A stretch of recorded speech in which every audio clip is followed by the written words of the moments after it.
Well, I am really thrilled to start today's meeting on true heroism from our Still and Moving Center almanac.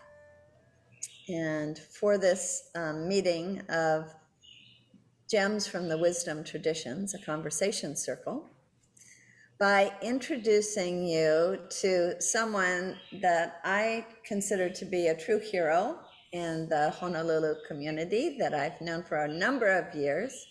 He is someone who has spearheaded something called the Hawaii Forgiveness Project. He's done something called the Voyage of Aloha that just has brought in so many inspirational and fine speakers and practitioners from the community. And he is also someone whose law firm worked on the estate of Joseph Campbell, the great mythologist who wrote Hero with a Thousand Faces. He also founded the Joseph Campbell Foundation. And he also for a long time worked with Joseph Campbell's inspiring wife, Jean Erdman, who was a wonderful professional dancer in her own right. And so it really gives me great pleasure to introduce to you Roger Epstein. Roger? Thank you so much, Renee. It's such a pleasure to be here and be with you. We held so many nice birthday parties for Jean at the Still and Moving Center from age 96 to 100. And she just passed last year at 104. You know, because I know we're talking about heroes, but before I get to the hero with 1,000 faces, I thought I'd give people a little background on Campbell and Jean because they're part of our Hawaii community. And they lived half time in New York, and they lived half time down across from the fountain on Kalakaua Avenue, just across from the park and that fountain down there and the Outrigger Canoe Club, and loved Hawaii. Joe Campbell was born in 1904 in New York. He started his cultural concepts because he fell in love with Native Americans that he would see at the Wild West shows at Madison Square Garden. He ultimately became a professor at Sarah Lawrence College, teaching comparative religion. And he studied thousands of religions, comparing their symbols and art as well as the writings, and discovered the enormous similarities in their hero stories, as well as many other aspects of everything from Asian East to West culture. He actually traveled a lot before he was a professor, and he lived in Europe for a while. He completed the works of a Dr. Heinrich Zimmer, whose work really was the beginning of, or at least given credit for the beginning of merging or comparing Eastern and Western cultures, religions, societies. And he put together all of Zimmer's work posthumously after Zimmer died. And what Campbell did, he also studied Jung's work, and Jung and Zimmer were very close. And Campbell's work can really be seen as bringing together religion, psychology, and mythology, and really seeing them as not only alive, but helping us to develop how to live in the various times we're living in and as that evolves. As Renee said, he married one of his students, Jean Erdman Campbell, who was the daughter of two Kama'aina Hawaiian families, the Erdmans and the Dillinghams. The Erdmans weren't quite as famous as Dillingham, but many of us may know Camp Erdman up in Mokuleia. That's one of the family homes. Ben Dillingham bailed out of a boat in Honolulu Harbor, became a successful businessman. We still have the Dillingham Transportation Building downtown, Dillingham Boulevard. And La Pietra School was actually built with bricks that Ben Dillingham had brought back from Spain And there, Jean danced many times as a teenager. She became very famous as a dance teacher. And the one short vignette that I really like, although we're talking about Jo, when Jean was a 19-year-old student, she was in Jo's class at Sarah Lawrence, and Martha Graham, the famous modern dancer, was also a teacher there. Apparently, Martha had a crush on Jo and invited Jo to collaborate with her to present myths as a modern dance. But in order for the audience to understand what was going on the stage in these complicated myths, someone had to relate the story while it was being performed. Unfortunately, if the storytellers stopped and stood on the stage, that would upstage the dancing Martha Graham. But Jean managed to speak effectively while she was dancing. So she became a principal dancer on Broadway with Martha Graham at age 19. I'm not sure if that's why Jo fell in love with her and married her instead of Martha, but that's the story. Jo and Jean lived in Greenwich Village and in the Tropic Seas apartment, as I mentioned earlier. And Jo is buried here. He's buried up in the Nu'uanu Cemetery, which is right across on Nu'uanu Avenue and a little down towards town from Honolulu, which is the Hawaiian royalties mausoleum burying places. When we got started on a couple of programs, we went up and visited Jo and talked to him to get his permission to do the work and get his thoughts through inspiration. I really enjoyed that from time to time. So Jo published a lot of books during his life, but he actually didn't gain fame until he did a program shortly before his death with Bill Moyers called The Power of Myth.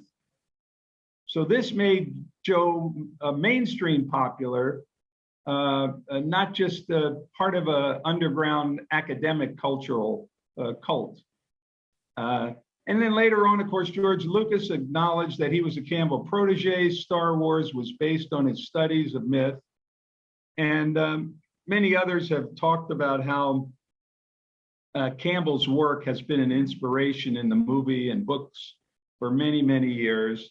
And the Campbell Foundation, which, as Renee said, I was the lawyer to form the foundation for Mrs. Campbell in 1991, has been very, very effective in keeping his name in front of a growing audience, publishing a lot of his work posthumously, republishing some of his work.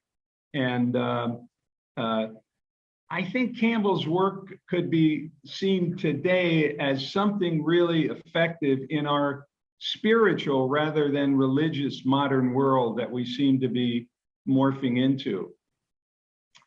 So talking about heroes, the Hero with 1,000 Faces was his first published book.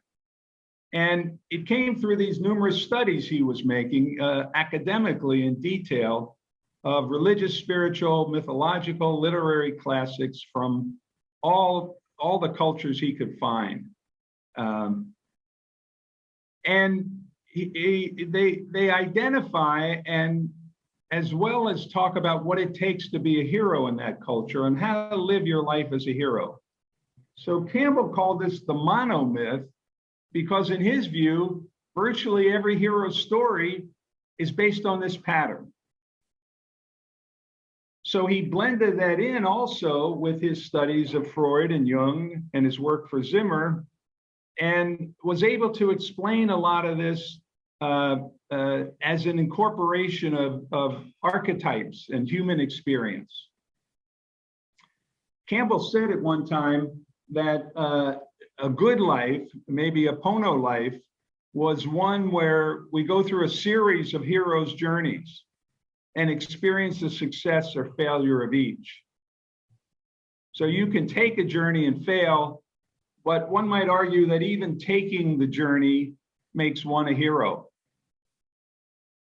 So what is the hero's journey? What is the monomyth we're talking about? Campbell discussed it in the terms of a series of steps. So what happens is you begin in the ordinary world. The hero gets a call to adventure, which he initially refuses, but the refusal only calls the caller to come back again and again until you finally surrender and begin the journey. Then you go through, if you don't accept the call, you literally have a failed life. So you have to accept the journey. Then you go through a very challenging portal. Alice in Wonderland, falling down the rabbit hole, the bridge that's guarded by the fierce monster, the blackness you face when you go into the woods, where the hero goes in at a place where no one else has ever tread. And you go through the portal to get to the other side and into a magical world. Once you're on the other side, magical things happen that help the hero along the way. As Campbell said, doors open where there once were walls. From there, the hero progresses through a series of trials and difficulties. Then, with the help of mentors and allies, he accomplishes and conquers. Then at the end, he finds his holy grail, or whatever boon, whatever he was seeking, or maybe he didn't even know what he was seeking. And eventually, this is the secret of wisdom, or the secret what the community needs to have. And he receives this lesson and he learns from it. And then finally, he returns home to present the gift or otherwise benefit the community. So you can see in the pattern, you begin as kind of an ordinary person. You don't even know, you don't think you're good enough. You get the call to adventure, you refuse it, you go through a huge challenge, and then the universe begins to help you. You get through it, you find your holy grail, you come home and you help the community. That, in the classic monomyth tradition, is what a hero is. Well, interestingly to me, just before just before Campbell died, he wrote, "It's time for us to think about creating new mythologies." It's in my mind, I think of, I grew up in Washington, D.C., and many roads lead to circles there. And on each circle, there's a statue of a soldier on a horse with his sword drawn. And I think much of our hero worship and our concept of heroes is based on a war mentality. The hero is the one who saves everybody from the death of the other. So I put it to you in part as talking about this hero from the hero's journey, or whatever other perspective any of the speakers have. But what, is it time to create new mythologies, and what would they look like? What would a hero look like instead of one who is simply a warrior in our era of conflict and competition that maybe we're after World War II and nuclear bombs were coming to an end of it. I don't know, but I think that's part of what Campbell was thinking. I look at our societies and I think maybe we are at an end of world wars. Maybe there'll be no World War III. It'd be incredible for China or Russia to drop a bomb on New York and us to drop a bomb on Shanghai, and it just and at the same time watch it on TV, and it just seems incomprehensible to me. And I also think of some other changes. It's no longer acceptable to steal someone else's country. Just 150 years ago, we had the concept in America of democracy is something to carry through for the world. That's who we are, and we've been following on with that. But it's no longer okay to colonize every place. And nuclear bombs, as I said, make war pretty much an insanity. We're so closely connected by air travel, internet, Zoom. Americans were the barbarians to the Japanese 75 years ago, and the Japanese were the yellow peril that we had to kill to preserve ourselves. So another huge thing, maybe the most important thing, we're finally allowing women to participate at all levels of society. And the energy of empathy and compassion, as well as changes in sexual mores, non-acceptability of sexual harassment, all this is changing dramatically. Yet we still have it. We still have maybe the worst thing you can call a little boy is still a girl, but I think we're moving past that. So in my mind, maybe the Black Lives Matter, maybe all the things we're fighting about in the black and the red, it's time for us to go through that portal as a hero society and see if we can really come to a place after going through the fear of the portal to come out the other side and recognize the common humanity of all of us. So I wanted to just throw that out to the discussion as maybe this is the right time for the concepts of new mythologies and new heroes that Campbell was talking about. Wow. Woo! That was wonderful. Thank you so much, Roger. Oh, you're welcome. Thank you. Let me start by asking, I loved your idea of a new mythology and a new hero, a new heroine, you even suggested. And I'm wondering, in order for us to look at that even more deeply, could you maybe, and maybe the rest of us could chime in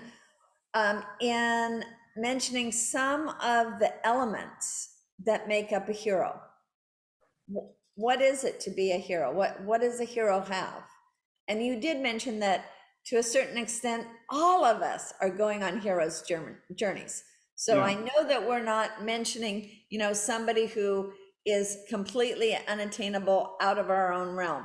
But what is it, even if we want to look at it within ourselves, that makes us heroic? What are those elements of the hero? Well, let me respond to that first, and let's go backwards in the steps in the hero's journey. So in the last phase, the hero comes back and brings a boon to the community. What does the community need? So I would suggest that the first thing is, what does our community need from a hero? And it may be the heroine. It may be the idea of a woman who can show us that it's not all about competition. One quick aside, our very dear friend who lives in Hawaii, Elizabeth Sahtouris, talks about the path. She's an evolution biologist, and she talks about the path of humans as being every other creature has developed since the earth began. And they go from unity, they're all one mass, to then they become in a period of chaos because of the constant change of the nature of things. And then they go through a period of competition. So unity, chaos, competition, collaboration, and then unity again. And this is kind of the cycle. So I'm suggesting in a new mythology that maybe one of the things we need, what the heroine would need, is to bring us to this age of cooperation. And what's the Holy Grail? What do you go after? Maybe go to the other side now. Being willing, being a heroine or a hero means being willing to answer the call. So on both, and then you kind of go through the same steps, I think. But the mythologies may not depend on killing each other and making sure we're not killed. And so I would start the thought of a new mythology based on what's the end piece? What's the Holy Grail we're seeking? And start out with somebody who's willing to answer the phone call or the email or the person who knocks on your door to go after it. I love it. Cliff, do you have some ideas there?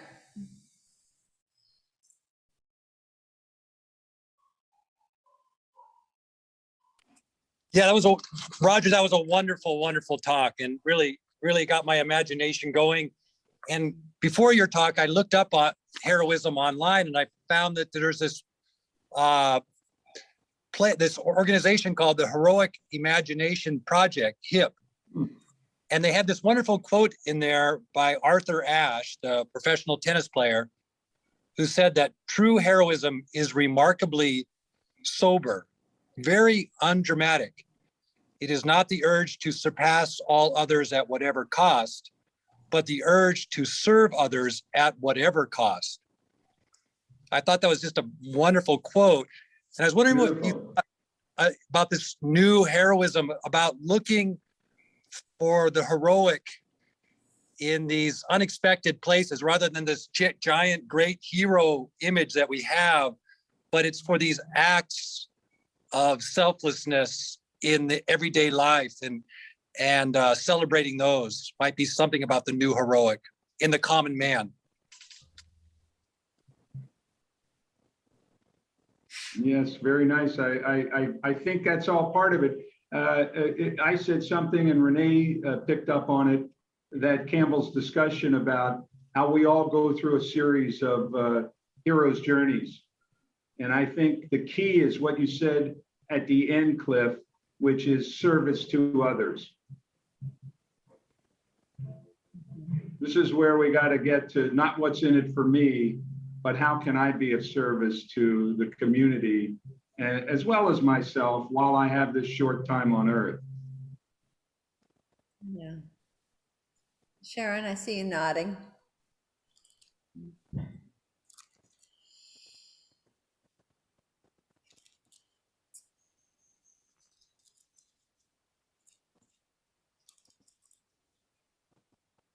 Are there people who come to mind that might help us further this discussion?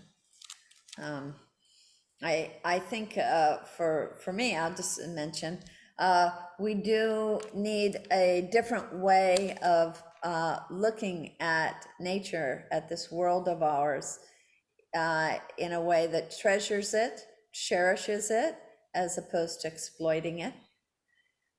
We do need, and so that is a boon, a gift that we need, is this new way of looking at the world, which is actually a very ancient way of looking at the world.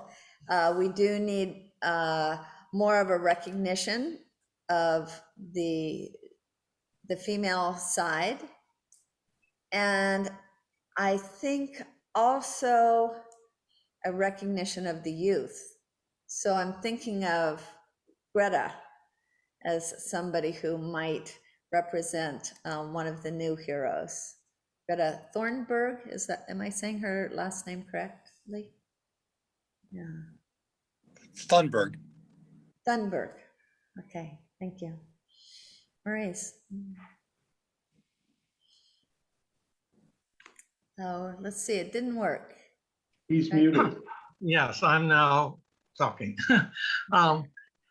Thank you, Roger, for a really expansive way and different way of looking at heroism. And I guess I'm wondering, and maybe you could comment, it seems to me that in the changing world, there's more of a sense of, for those who pick up on it in their hearts, a sense of the sacred and the ability to somehow draw the sacred down into everyday life. And well, what does that mean? Well, if everything's sacred, then you have to give dignity to all that lives, the earth as well as other people. And you have to have a sense of universal fellowship where we're not separate from each other, even though we tend to act like that at times. but we're really all from the same essence or the oneness you refer to.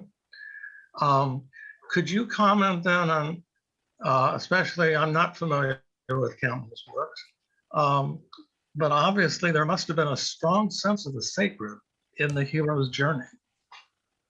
Yes, definitely. And Maurice, one of the steps when you go through the portal and you conquer your fears to go through it, the universe opens up to you. You're connected with that spiritual, that extra sensual energy that opens the doors where there once were walls, and you get magic allies that come and help you. And I think this is really, Campbell's not saying this as just a myth, not saying this is how the world is. We get helpers when we're on the right path, when we've conquered our fears and go forward. And let me add something that's very dear to my heart. If you think about the changes in the world, one of the amazing things that's happened is the discovery of quantum physics. And that's really only 100 years old, maybe less than 100 years old. But what is that saying to us? If you take an atom and you blow it up so the neutrons and electrons were the size of tennis balls, the atom would be the size of the Earth. So all of us and the air around us and the tables and chairs we're sitting at are made up of 18 tennis balls circling the Earth, and the rest is energy. In fact, it's all energy. Even the tennis balls are sometimes energy.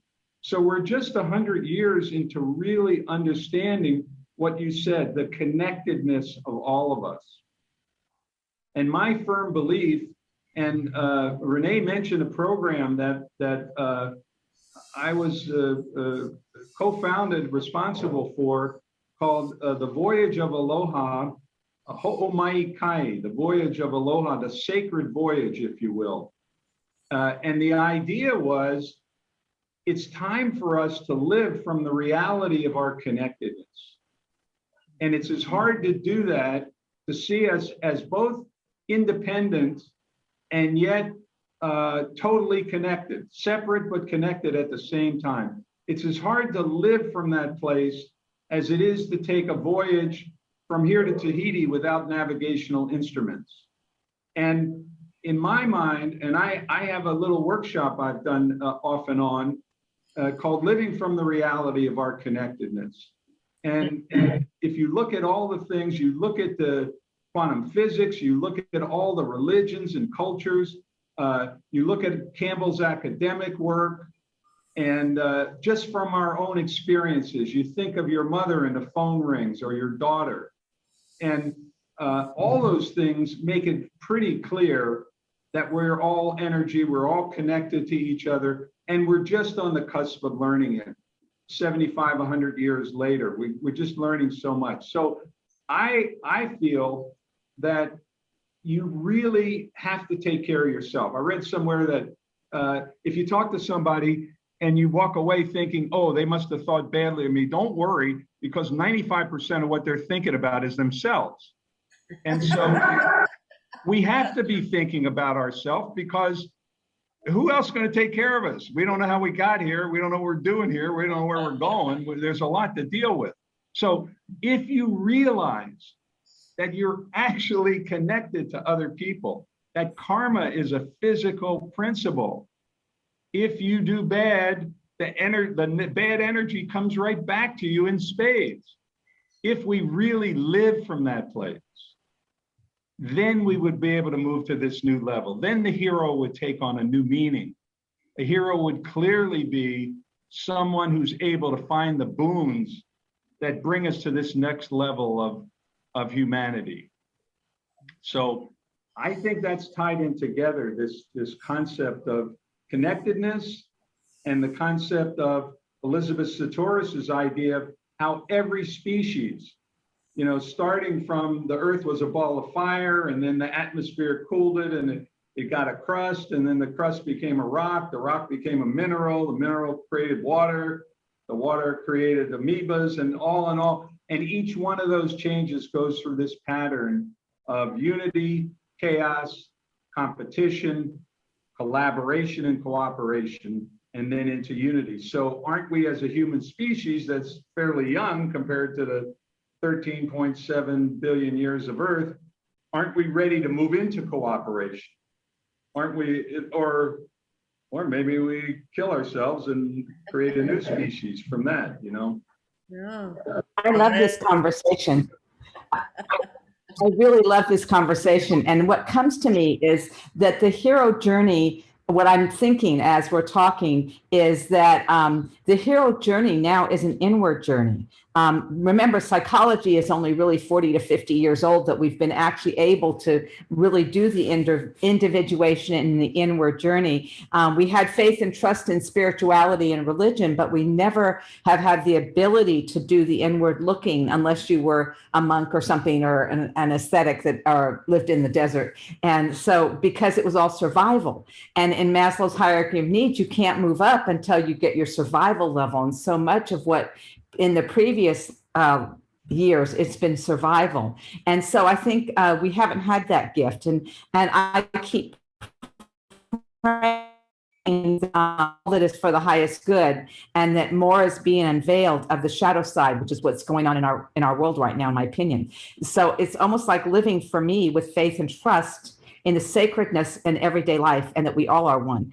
And I'm really trusting divine timing and divine wisdom, that I don't understand the full picture. I don't know why all this stuff is going on that's so painful, but I think it's gone on for years. And I think you brought that up, that this has gone on for years, but it's just becoming unveiled, you know? And I think I have faith and trust that we are moving from chaos to collaboration and unity, and that we need to live from this inward journey and the oneness and our individuality. And that we have to kind of remember that what we do to others, we do to ourselves. And if we can live from that place, no, it's not the grand hero, but if each of us can do that work and have respect and love for themselves and for each other in a way that we've never had before, that's what's really going to change it to unity. And I really see that more and more of that is growing. We're having this conversation, you know, it's like 50, 60 years ago, you may not have had this conversation. So I really think that it's really important that we are being a gift, that the inward journey is now, for me, the hero's gift. We need heroes that are going to go out and march and lead us. But that's not my way. But my journey is to go in the depths of who I am and try to understand my shadow side, and also understand that that's what I believe is coming forward in the chaos that's happening in the world right now. And that the more that we understand that, the more that we can be of service to others and live our oneness with each other and really honor ourselves as well as the other. That's what I think. Very beautiful, Diana. Thank you. And there's so many teachings that say just that. You cannot change until you've changed yourself. You know, we're putting out the energy of who we are. And there's many prayers, but I was raised in a Jewish tradition where they say, he who brings peace to himself brings peace to the world. And I know there's so many traditions that just talk about that. Of course, that's fundamental in Buddhism. And think about this too. In addition to psychology, which is so new a science. I mean, Jung was doing his work in the 20s, and Zimmer and all these guys in the 30s. So, I mean, it's not even 100 years old when you think about the thousands of years that we were killing each other. And also, we've got all these connected, you know, we have all the information at our fingertips. For instance, the Kabbalah, the mystical Judaism, you couldn't even study it till you were 40 and had children. Now you can buy a paperback of all the wisdom in the world. Or you don't have to buy it. You just go online and get it for free or read it. So we've got so much more knowledge, and we see people every second, literally, from every part of the world. We can't pretend that anybody's any different than us. So we're ripe to move ahead with this. And yes, I agree. The place to start is with yourself. And that, I think that's the hero's journey. I think that's part of getting the calling and finding, am I ready to go? And the reason you refuse it is maybe you haven't made yourself ready and you haven't found the way to share your gifts with other people yet. And so you have to make yourself ready to become a hero, accept the call, go through your biggest fear, and even if you don't do anything but change your own energy to being peaceful and loving, that goes out into the world too. So I think the place to start is with ourselves. And I think I don't know who said it, whether it was Maurice, but somebody said, there's so many people out there who are thinking like us. And I assure you, it wasn't like this. I was born the day Hitler surrendered in World War II. And I've seen the universe of my friends, family, and everybody just totally evolve. Totally, from smoking cigarettes and having a drink at lunch to everybody's eating salads and, running around the block. And whoever heard of spirituality 40 or 50 years ago? And what was a Buddhist? And why would anybody meditate? And now on the cover of one of the Washington, D.C. Bar Association magazines, which this is like 10, 15 years ago, they had a picture of a person meditating to recommend how lawyers get rid of their stress. So we're in a whole different world than we've been in. And my experience is you try, and if it works, that's great. And if it doesn't, then you wait until the time's right and try again, because we need to go there. Our world our society is pretty insane. And a lot of good people don't need to live that way, in my view. What do you think, David? Well, I'm thinking people around Jesus' time were having the same conversation. I think he went out on his journey and brought back, let's love one another. So this conversation has been going on a long time. It reminds me of Dr. King's famous quote about the long arc of history. I don't expect that we're going to see this magical place of unicorns and unity in our lifetime, but we're moving in that direction for sure. And certainly the circle is evidence of that. And thanks, Roger. Nice to see you. Been a while. Yes, it has been. Cliff, Good and to Renee. see you, David. David, I agree with people, all the wisdom, Christ, of course, Mohammed, all the wise, Lao Tzu, they've been saying, why hasn't it connected? Why is it 2,000, 5,000 years later, everybody's still giving lip service to this stuff? And I get back to the idea, and I think this is fundamental, that we're not living from the reality of our connectedness.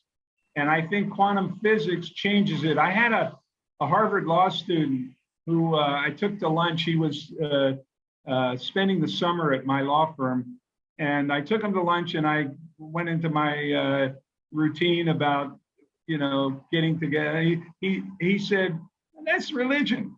I said, yeah, but now science is proving it's true. And he kind of, even this, tough Harvard guy, yeah, he had to admit, he did a double take and started thinking, because science has become our religion. And if we can show it scientifically, then we can do it. And if to go back to Elizabeth Sahtouris, who's this evolution biologist, she keeps going over and over. Her book is called Earth Dance. It's a really interesting book. And she goes back again and again about how short a time humans have been on the earth and how long evolutionary processes really take.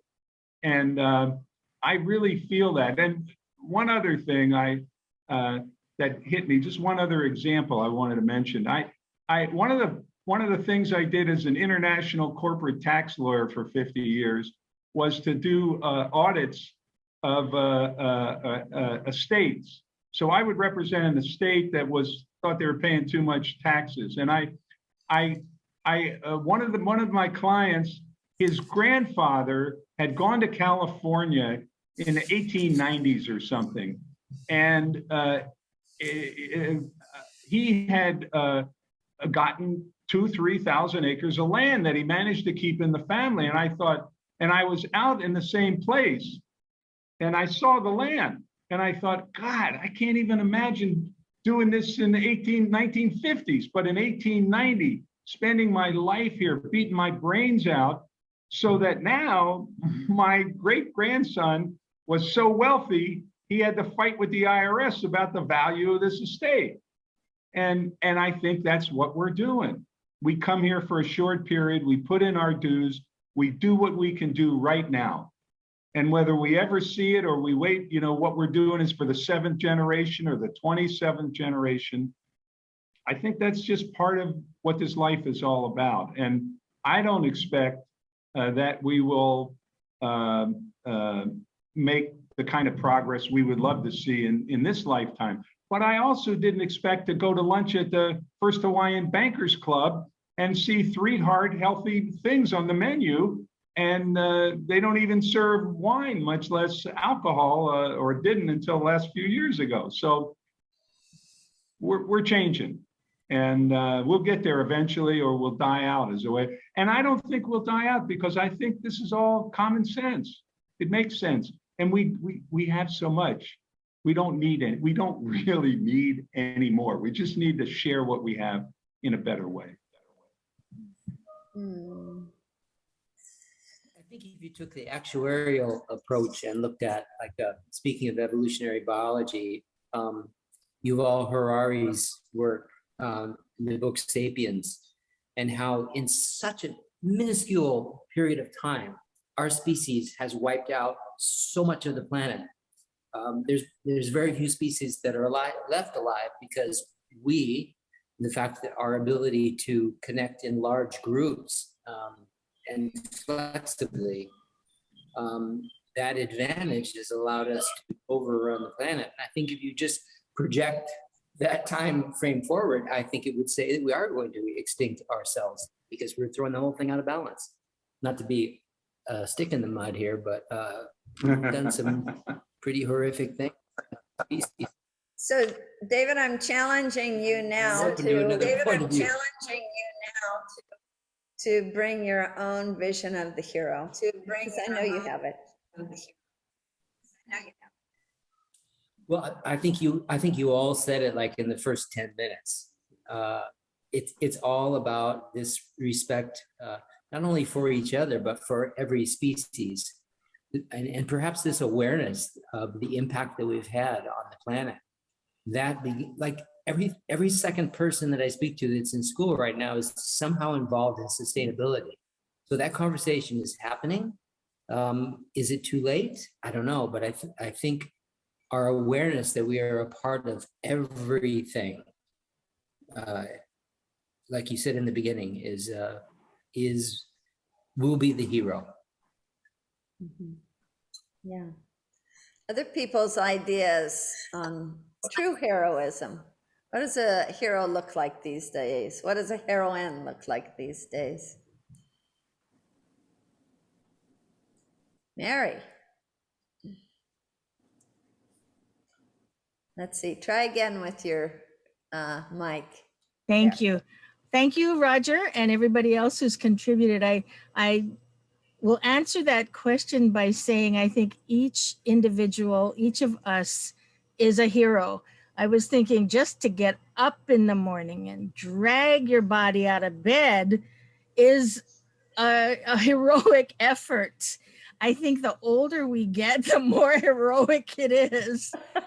And it's changed. You know, when I was 10 years old, 20, 30, I had kids, and you don't get enough sleep, and then finally get the kids out of the house, and then you're worried about, okay, just making sure we can get to a point where we're able to keep our home, keep ourselves fed, help our kids, help our community. So it's little things. It's, I'm reminded of that story about the father and the son who are walking down the beach, and the, I don't know if it was starfish or what kind of animal had crawled out of the sea, and he's throwing them back into the ocean. And the father says, why do you bother? There's so many, you know, you can't throw them all back. And the kid says, well, that one's going to go back and that one's going to go back. So I'm thinking that little kid is a hero to whatever starfish or animal that was able to go back into the ocean. So I see that we're all heroes at different times of our life. And I'm thinking of you, Cliff, because of the wonderful work that you have done in the community. And we don't know everybody's story, and that's okay. But I see a hero in each and every one of you. Amen. Thank you. Amen. And thank you very much, Mary. Who else? What's your vision of what a hero looks like? What does a hero do?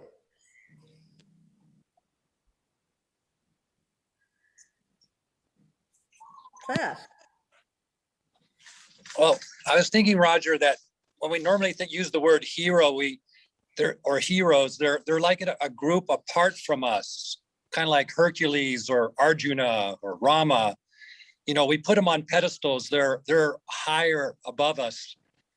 And by doing that, they're other than us. And I was wondering, with this idea of interconnectedness, interdependence, solidarity, unity, these kind of ideas that are more and more in the mainstream today, if the new hero that you're talking about, this new heroism, has something to do with dissolving otherness, in the sense that if we are capable of dissolving otherness truly, then things like racism would go away, homelessness would go away, sectarianism would go away, misogyny would go away. All these terrible things are all based on separateness and otherness. And I was wondering, like, I was thinking about people like Gandhi and the Dalai Lama, who are great heroes, but what they also seem to exemplify is humility.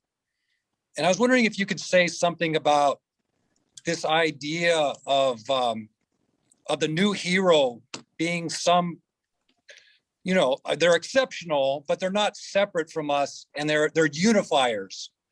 And by being such a unifier and living in harmony with nature, maybe we can find that pathway forward to actually, you know, live, you know, to address things like climate change and these big challenges, by just getting rid of this egotistic notion of otherness.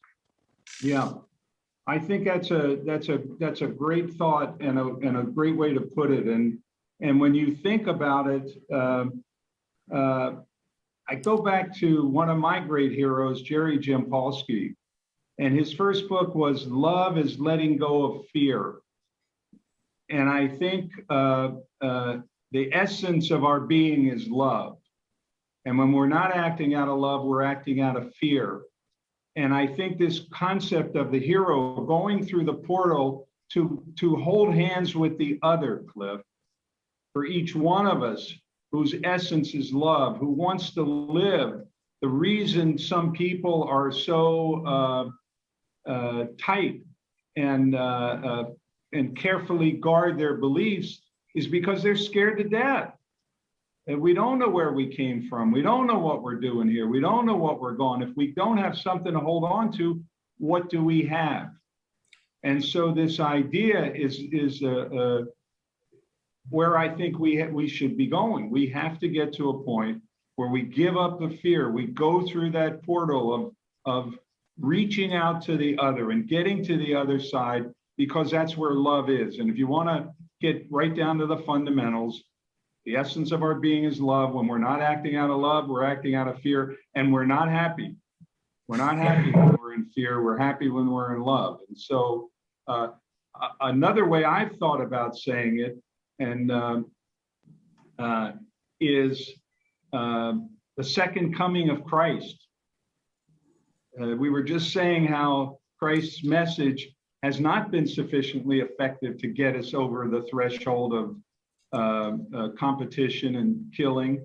The second coming of Christ, in my mind, is when we all get it, when we all have what Jesus said we have the capability of doing even more than he. And so that's what I see. And I think conversations that we're having, you know, in the Buddhist tradition, they're the three jewels: the Dharma, the Buddha, the Dharma, and the Sangha. So the Buddha is the inspiration. The Buddha is the Christ. The Buddha is God, the message that we all want to attune to, where we want to get. That's the goal. The Dharma is the rules, the practice, the law of how to get there. And the third jewel is the Sangha, the group. And so the message in Buddhism is you can't really get to enlightenment, if you will, the Garden of Eden, the bliss, the collaboration we're hoping for without the group. And so we have that ability to do that now, to tie in more. And I think I really like the whole evolution of this conversation, which is work on yourself, get to a place where you are, connect with other people. Dynamically, that begins to grow. And if you look at Elizabeth Satoris's book, that's exactly what she says. Each amoeba began to hold out, and then it became a cell, and then the cell became a molecule, you know, up and up and up. She calls that holons. The earth is the biggest holon, and then everything else became an independent. We're independent, but we're really inside the earth. We're part of the earth, just like a tree is. So I think that that's what the hero.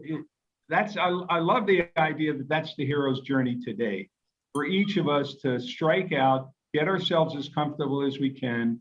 Every time we have an opportunity, reach out to the other, and we'll see there are no others. And what better place to see that is in Honolulu and the state of Hawaii, where your neighbor is not the same religion or faith or color as you. They're anybody. And so we have this opportunity. One of my other mentors, Kawila Clark, used to say that the lava tubes on Oahu go to the center of the earth. So we're getting the energy straight up from that center of the earth. And so we have a great privilege. And of course, with privilege comes responsibility. And I would like to see those of us on the call and many others here who are now kupuna. And it's up to us, as Mary said, life was different when she had kids, but now it's up to us to pass the wisdom down so the kids can do the work to see, well, how does that really fit into society?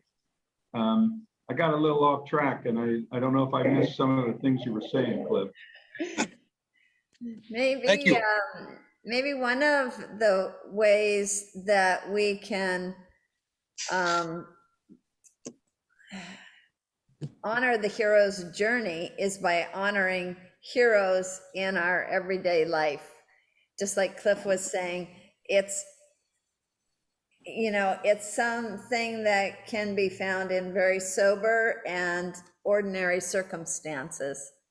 And just really briefly, as I look at this screen, I'm seeing Mary Bird, and I know that she is such an intensely devoted Catholic, and I know how she says her prayers, and I know from all the different presentations she's given how much she has devoted herself to the Catholic faith. And yet she comes every single week, and whether we have something from the Rumi tradition or the scientific tradition or the Buddhist tradition or the whatever tradition, there's Mary fearlessly there taking it all in and not worried that, oh, somehow my faith is going to be shaken if I listen to something else. No, she's fearless. And I'm also looking at Diana, who began life in the Christian tradition and married a Zen Buddhist Roshi. That was a fearless act, I am sure. Yeah. And Maurice, like you, Roger, originally came from a Jewish family. And he is now a very active member in Santa Barbara, California, of the Institute of World Culture, devoted to lifelong learning, embracing all these cultures from around the world.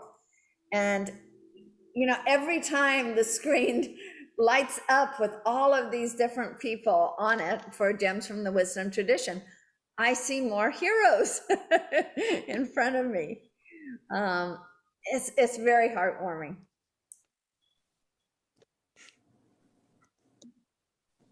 You know, I would just say, and many of us have heard this expression before, but we're all able, if we're thoughtful and contemplative, to draw a larger circle of thought and action for the sake of the true, the good, and the beautiful. And we also have the ability to self-correct afterward. And drawing the larger circle is kind of a summary of some of the things I was hearing Roger and Cliff say. Mm-hmm. There's an old adage I like, Maurice. When a plane flies from Honolulu to San Francisco, it's off course 95% of the time. But it gets from the Honolulu airport to the San Francisco airport because it continually gets back on course. It corrects its mistakes. And that's how it gets there. I love that. Can I say one other thing? Are we getting towards the end, Renee? You said an hour. Why don't you make a wrap-up statement? That'd be wonderful. Well, I was going to, well, I will make a little wrap-up statement. Look, this is the community that we need in the world. And we all have connections.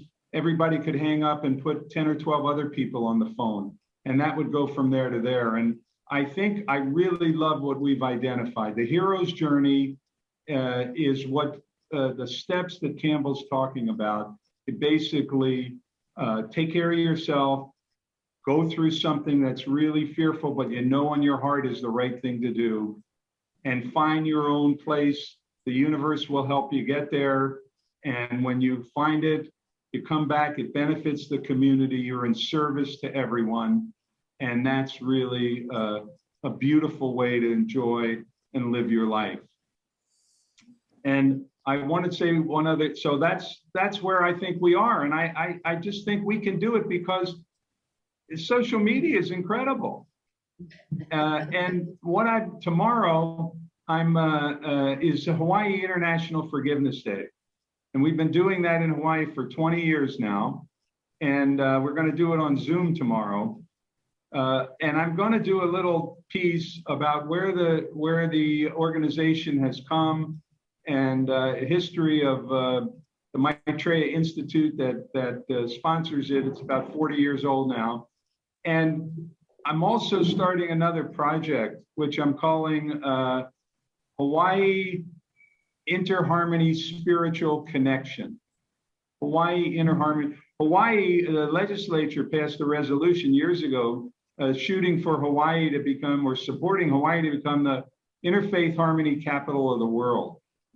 And the idea I have with this new one is, if we just talk to each other and then we spread it out on video and different ways to do things, we can really make a lot of progress. So I want to find the ways to have, for instance, I've got two African Americans, 2 Christians, 2 Jews, 2 Muslims, 2 Hawaiians.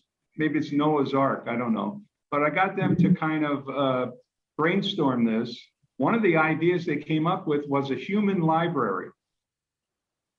So you go to the human library and you want to talk to somebody who's Catholic and find out what their life is like, or somebody down south and how they could possibly be rooting for Trump. You check them out of the library and have a conversation with them. So anyway, I'm interested in getting that going. It may be starting slower than I hope, but that's something. And if you have time, you're interested tomorrow, the Hawaii International Forgiveness Day, based on the first Sunday in August when we bombed Hiroshima, and how we sure need some forgiveness for that. And so thank you so much, Renee, for asking me to participate. It's really been a pleasure, and I just, everybody's so nice here, and I know there's so many of us out there. I just keep seeing it and reading it. And David, you know, put your focus a little bit on all the great things that are happening in the world. Oh, if you want to see some, the Optimist Daily newsletter has 7 every single day, 7 incredibly positive things going on in the world. So Beautiful. So yeah. Cliff, can I call on you to give a vote of thanks to Roger for us today? We'll close up that way. Well, yeah, I'd be delighted to. I mean, it was such a wonderful session. I just feel so refreshed by it. I'm thinking, Roger, of this event in the Olympics that we've been watching that I never even knew about, called synchronized diving, where people dive together at the same time. And the way you did your presentation was like this beautiful dive. I mean, it was perfect. I mean, you were, in terms of a conversation starter on a high theme, you just set the stage beautifully for us. And your entry was perfect. And it allowed us to synchronize our dive with you into the pool of this dialogue, this collective dialogue. And like you're saying, there's something really, really important and special about dialogue. I remember hearing a quote once that if we only trusted our neighbor would do us no harm, 2/3 of the world's violence would just automatically go away.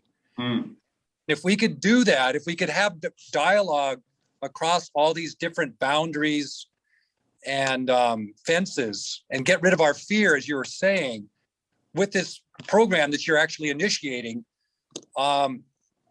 dialogue might be part of this heroism. You know, being able to have difficult conversations is part of this heroism. Yes. Too. And so I think you've inspired all of us and allowed us all to think in a broader and deeper manner by the way you did your presentation today. And I think that's the entire goal behind these gems from the wisdom tradition conversation. So I think you're an exemplar of what we could all strive for in future conversations. And thank you so much, Roger. Thank you, Cliff. I really appreciate that. Yes. Thank you. Thank you all so much. And Roger, we can't thank you enough, and we'll look forward to seeing you joining us again. And we hope to join you in some of your endeavors as well. Thanks so much, Renee. It's always a great pleasure to participate in any activity with you. Thank you so much. Yeah.